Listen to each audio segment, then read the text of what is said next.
প্রিয় বন্ধুরা, তোমাদের সকলকে স্বাগত জানাই অপূর্ব মানা হোম টিউটর ইউটিউব চ্যানেলে। আজ আমি তোমাদের সঙ্গে তোমাদের ক্লাস 8-এর রায় ও মার্টিন যে প্রশ্নবিচিত্রা তোমাদের থার্ড ইউনিট টেস্ট যে হবে, সেই থার্ড ইউনিট টেস্টে আজকের আমরা ভূগোল বিষয়ের মডেল সেট নম্বর 3 নিয়ে এলাম আলোচনা করব বলে।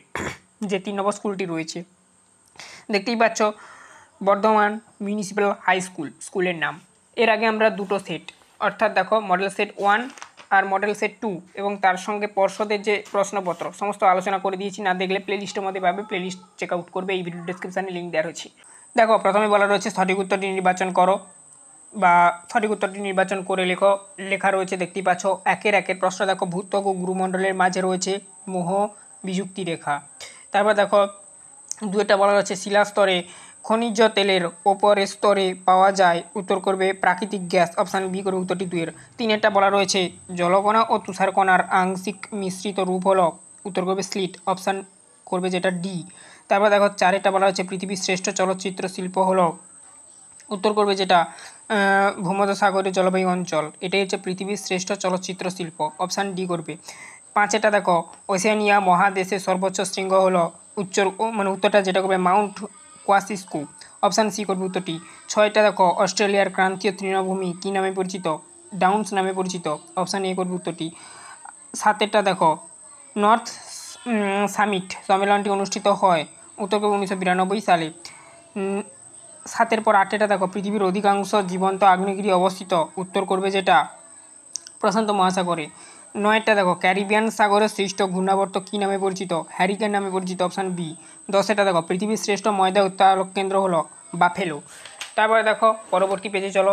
এবারে আমরা এই যে 2-এর দাগে যে প্রশ্নগুলো রয়েছে আলোচনা করছি।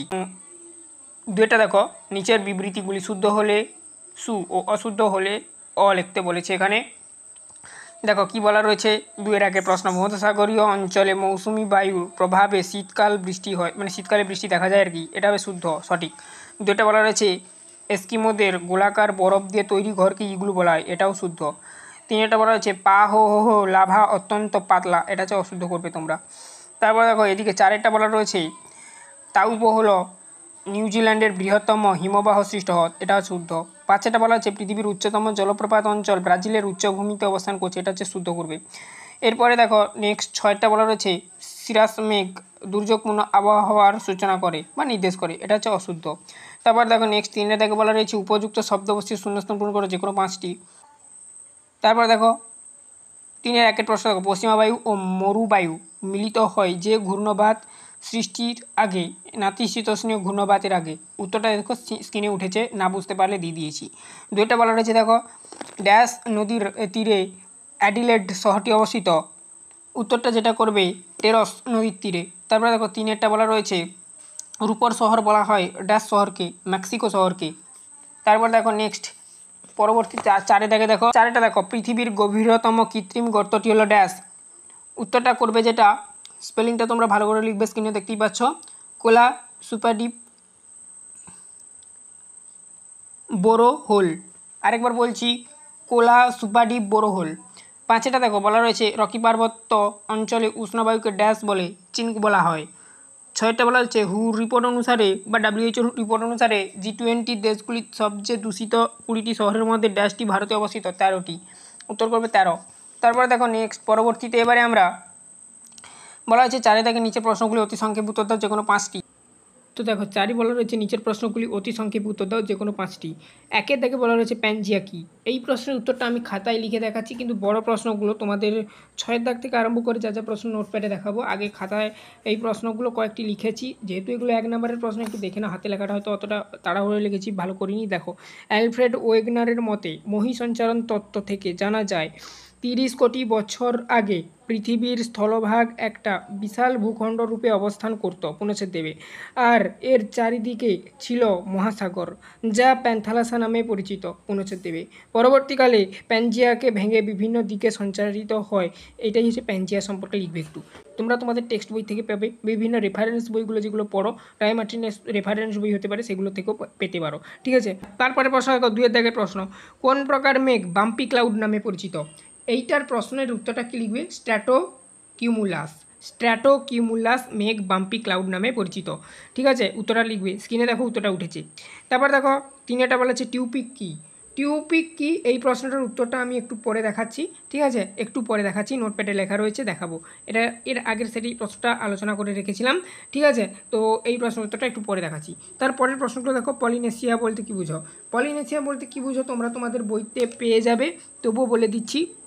ওশেনিয়া মহাদেশের পূর্ব দিকে অসংখ্য দ্বীপ ও দ্বীপপুঞ্জের সমষ্টিকে একত্রে পলিনেশিয়া বলা হয়, এটাই লিখবে তোমরা। তারপর দেখো বলা রয়েছে অ্যাসিফোব্লাইট কোন শিলার রূপান্তর। উত্তর করবে যেটা রূপান্তরিত শিলা। কী হবে? রূপান্তরিত শিলা। উত্তরটা দেখো স্ক্রিনে উঠেছে। 6 দাগে দেখো বলা রয়েছে কোন দুটি হ্রদের মাঝে নায়াগ্রা জলপ্রপাত অবস্থিত। তো এই প্রশ্ন উত্তরটা করবে হরি হ্রদ ও আন্টারিও হ্রদ। উত্তরটা এখন স্ক্রিনে উঠেছে। এরপর বাম দিক ডান দিকগুলো দেখে নাও। এস্টেনসিয়া অপশান যেটা করবে ই। তারপর দেখো পরিবেশের অবনমন অপশান যেটা করবে ডি। বৃষ্টিপাতে মাপক যন্ত্র উত্তরটা যেটা করবে এ, মিলিয়ে দেবে আর কি, রেন গজকে বলা হয়। ডাউন্স সি করবে অর্থাৎ পশু খামার। তারপর দেখো চুনাপাথর গুহা, এটা করবে বি অর্থাৎ কাস্ট ভূমিরূপ। এরপরে আমরা 6 দাগের প্রশ্নগুলোতে দেখব। 6-এ বলা রয়েছে নিচের প্রশ্নগুলো উত্তর দাও, যে কোনো 4টি। এগুলো নোটপ্যাডে দেখাবো। আর এই যে প্রশ্নটা আমরা ছেড়ে গিয়েছিলাম, ঠিক আছে, টিউপিক কি, এই প্রশ্নের উত্তরটা দেখে নাও। তো দেখো তোমাদের যে প্রশ্নটা দেখাবো বলেছিলাম 4-3-এর প্রশ্নটা, যে তোমাদের প্রশ্নটা ছিল যে টিউপিক কি। লিখবে তোমরা তুন্দ্রা অঞ্চলে সিল মাছের চামড়ার তৈরি তাঁবুকে টিউপিক বলা হয়, এটাই লিখবে।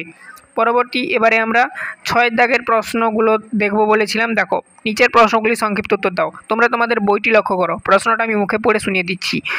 6-এর 1-এর প্রশ্ন ছিল অ্যাস্থেনোস্ফিয়ার কি। ওখানে ইংরাজিতে দাগ নাম্বারগুলো দেখতে পাচ্ছ, এখানে বাংলায় দাগ নাম্বার দেওয়া রয়েছে। অ্যাস্থেনোস্ফিয়ার কি, এই প্রশ্নের উত্তরটা তোমাদেরকে এখান থেকে লিখতে হবে, এতটা লিখে নেবে দেখে দেখে। ঠিক আছে, চ্যানেলে নতুন থাকলে সাবস্ক্রাইব করবে, বেল আইকনটা অপশানে সেভ রাখবে। এরপরে আসছি আমরা 6-2-এর প্রশ্ন, ক্যানোপি বলতে কি বুঝো। দেখো ওই প্রশ্নের উত্তরটা এটা লিখবে, দেখে দেখে লিখে নেবে, ভিডিওটা স্টপ করে লিখে নেবে। চলো পরবর্তী প্রশ্নে যাচ্ছি। পরবর্তী প্রশ্ন দেখো তোমাদের জন্য বলা রয়েছে পরিবেশ দূষণ ও অবনমনের পার্থক্য। তো দেখো এখানে পরবর্তীতে বলা রয়েছে পরিবেশ দূষণ ও পরিবেশ অবনমনের পার্থক্যগুলি লেখো। এরকমই তোমরা লিখবে, পরিবেশ দূষণ ও পরিবেশ অবনমনের পার্থক্যগুলি হলো বিষয়, পরিবেশ অবনমন, পরিবেশ দূষণ, এরকম 3টি ঘর করবে। ধারণা, পার্থিব পরিবেশের সামগ্রিক গুণমান হলো পরিবেশের অবনমন। প্রাকৃতিক ও মনুষ্য সৃষ্ট কারণে পরিবেশের বিভিন্ন উপাদান কুলসিত হওয়াই হলো পরিবেশের দূষণ। তারপরে পরবর্তী পয়েন্ট করবে প্রকৃতি। পরিবেশ দূষণ পরিবেশ অবনমনের প্রক্রিয়াকে ত্বরান্বিত করে। দীর্ঘদিন ধরে বিভিন্ন দূষিত পদার্থ পরিবেশের দূষণকে ত্বরান্বিত করে। আবশ্যিকতা দেখো কী লিখবে, পরিবেশের অবনমন হলেই দূষণ হবে এমন নয়, যেমন জীববৈচিত্র্য, ঠিক আছে, হনন, যেমন জীববৈচিত্র্যের হানি। তারপরে দেখো নেক্সট, দূষণ হলে পরিবেশের অবনমন ঘটবেই, যেমন মৃত্তিকা দূষণ থেকে কৃষিযোগ্য জমির মরুময় হয়ে ওঠা। তারপরে তো দেখো এবারে আমরা 4-এর প্রশ্নটা আলোচনা করব। 6 দাগের 4-এর প্রশ্নটা পড়ে শুনিয়ে দিচ্ছি, জীবাশ্ম কাকে বলে। ওই প্রশ্নের উত্তরটা তোমরা দেখতে পাচ্ছ স্ক্রিনে, এখান থেকে দেখে লিখে নেবে। ঠিক আছে, এখানে যে উত্তরগুলো লেখা রয়েছে আমি এই জন্য প্রশ্নটা পড়ে শুনিয়ে দিচ্ছি, এতটা লিখতে হবে তোমাদেরকে। এরপরে আমরা 6-এর 5-এর প্রশ্নটা পড়ে শুনিয়ে দিচ্ছি। দেখো প্রশ্নটা বলা রয়েছে তোমাদের বইতে, তুমি লক্ষ্য করো, স্থিতিশীল উন্নয়ন কাকে বলে। প্রশ্নটা উত্তর এখান থেকে লিখবে। আর তার সঙ্গে আরও একটু লিখতে হবে, গৃহীত পদক্ষেপ বলে একটি পয়েন্ট করবে। 1 নাম্বার লিখবে, 2 নাম্বার লিখবে, 3 নাম্বার লিখবে, লিখলে কমপ্লিট হবে। বোঝা গেল। এবারে 6-এর প্রশ্ন বলা রয়েছে শিকাগোকে পৃথিবীর কসাইখানা বলা হয় কেন। তার কারণটা তোমাদেরকে এখান থেকে লিখতে হবে, দেখতে থাকো। এই যে এটাই লিখতে হবে, পরপর করে লিখবে তোমরা, ভিডিওটা স্টপ করে করে।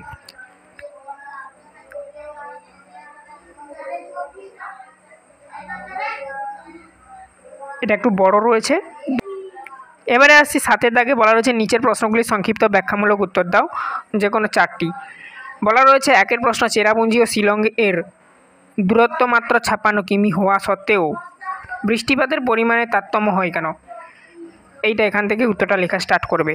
7-এর 1-এর দাগ দেওয়া রয়েছে, তারপরে মার্চ এপ্রিল এরকম লেখাটা স্টার্ট হয়েছে।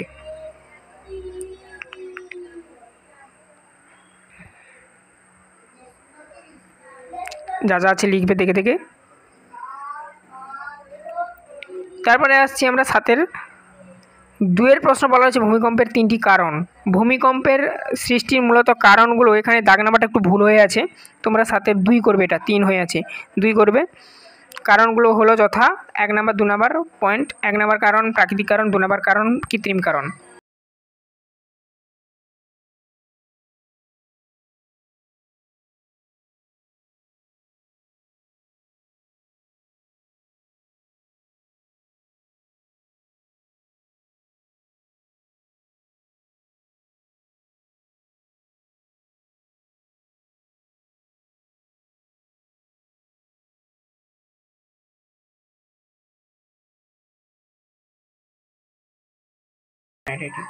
তো তারপরে দেখো পরপর লিখবে।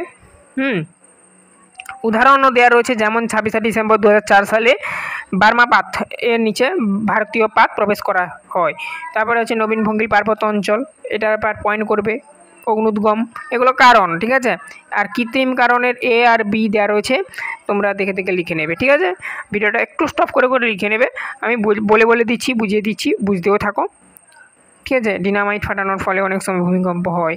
তারপরে হচ্ছে খনি গহ্বর ও সুড়ঙ্গ খনন করলে তার থেকে হয়। এবারে আসছি আমরা 7-এর 3-এর দাগের প্রশ্ন। কি বলা রয়েছে বলো তো? পৃথিবীর রুটির ঝুড়ি কাকে বলা হয়? তো দেখো 7-এর 3-এর প্রশ্ন উত্তরটা এখান থেকে লিখবে।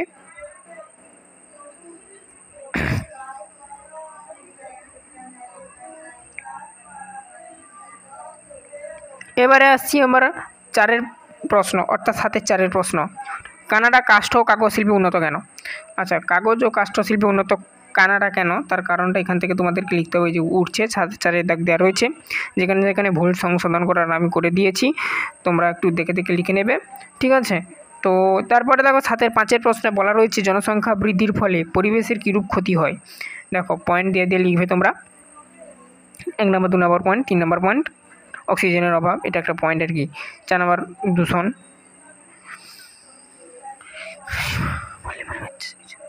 তারপর দেখো এবারে আসি 7-এর 6-এর প্রশ্ন, বলা রয়েছে তুন্দ্রা অঞ্চলে 3টি সাম্প্রতিক পরিবর্তন উল্লেখ করো। পরপর লিখবে তোমরা। ভিডিওটা একটু না হলে ব্যাকে গিয়ে স্টপ করে লিখে নেবে। এবারে আসছি 8-এর দাগে, বলা রয়েছে যে কোনো 3টি প্রশ্ন উত্তর দাও। মৌসুমি জলবায়ু ও ভূমধ্যসাগরের জলবায়ুর পার্থক্য, এটা আমি খাতা থেকে দেখাচ্ছি, দেখো। তারপরে দেখো মৌসুমি ও ভূমধ্যসাগরীয় জলবায়ু তুন্দ্রা অঞ্চলের পার্থক্য। তারপর দেখো মৌসুমি ভূমধ্যসাগরীয় জলবায়ু অঞ্চলের পার্থক্য। বিষয় মৌসুমি জলবায়ু, ভূমধ্যসাগরীয় জলবায়ু। উষ্ণতা, বার্ষিক উষ্ণতা 30 ডিগ্রি সেলসিয়াস এবং শীতকালীন উষ্ণতা 25 ডিগ্রি সেলসিয়াস। ভূমধ্যসাগরীয় জলবায়ুর ক্ষেত্রে লিখবে বার্ষিক গড় উষ্ণতা 10 ডিগ্রি সেলসিয়াস এবং শীতকালীন গড় উষ্ণতা -20 ডিগ্রি থেকে -80 ডিগ্রি সেলসিয়াস। তারপরে লিখবে বিষয়ের ঘরে বৃষ্টিপাত। মৌসুমি জলবায়ু ক্ষেত্রে লিখবে বার্ষিক গড় বৃষ্টিপাতের পরিমাণ 100 থেকে 150 সেমি, বার্ষিক গড় বৃষ্টিপাত 20 থেকে 30 সেমি, মানে ভূমধ্যসাগরের ক্ষেত্রে। ঋতু গ্রীষ্ম, বর্ষা, শীত ও শরৎ, এই 4টি ঋতু দেখা যায়। প্রধান ঋতু গ্রীষ্ম ও শীত। আর্দ্র শীতকাল ও শুষ্ক গ্রীষ্মকাল এই ঋতুর প্রধান বৈশিষ্ট্য, এইটা লিখবে। হাতে ক্যামেরাটা বা মোবাইলটা ধরা রয়েছে, এরকম লাগছে এই জন্য। তারপরের প্রশ্ন এবং উত্তরটা দেখো। দেখো তোমাদের পার্থক্যগুলো আমি হাতে লিখে রেডি রেখেছিলাম, তার জন্য দেখে দিচ্ছি, নোটপ্যাডে আর দেখাচ্ছি না, এই জন্য হাতে লেখার দুটো পার্থক্য তোমাদেরকে দেখালাম। তারপরে দেখো পরবর্তী প্রশ্ন, 2-এর প্রশ্ন, বায়ুচাপ বলয়ের সঙ্গে পশ্চিমা বায়ুর সম্পর্ক চিত্রসহ সংক্ষেপে লেখো। চিত্রটা তোমরা তোমাদের বইতে পেয়ে যাবে, টেক্সট বই, সহায়িকা বই। আমি এখানে লেখাটা জাস্ট নোটসটা দেখে দিচ্ছি।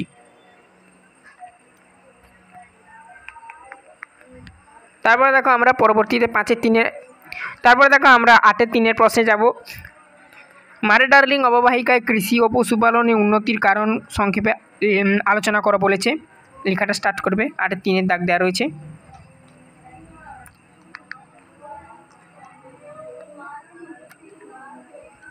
প্যারা ছেড়ে লিখবে। এছাড়াও অন্যান্য কারণ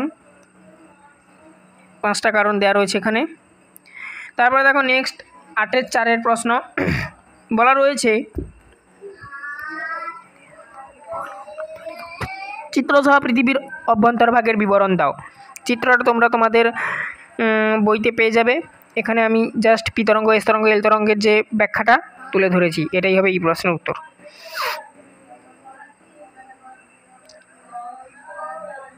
পরপর করে লিখবে। তারপরে দেখো আমরা 8-এর 5-এর প্রশ্ন যাব, তথা আজকের এই সেটের শেষ প্রশ্ন। তারপরে আছে প্রদত্ত পৃথিবীর রেখা মানচিত্র উপযুক্ত স্থানগুলি চিহ্নিত করো। ম্যাপের ক্লাস আমরা আলাদাভাবে করব, ঠিক আছে। 8-এর 5-এর প্রশ্নটা বলা রয়েছে, উত্তর আমেরিকার হ্রদ অঞ্চলে শিল্প উন্নত কেন? এখান থেকে তোমাদের উত্তরটা লিখতে হবে।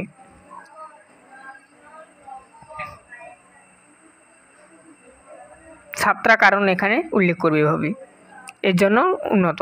এই ছিল আজকের ক্লাস। সবাই ভালো থেকো। চ্যানেলে নতুন থাকলে সাবস্ক্রাইব করো, বেল আইকন অপশানে সেভ রাখো।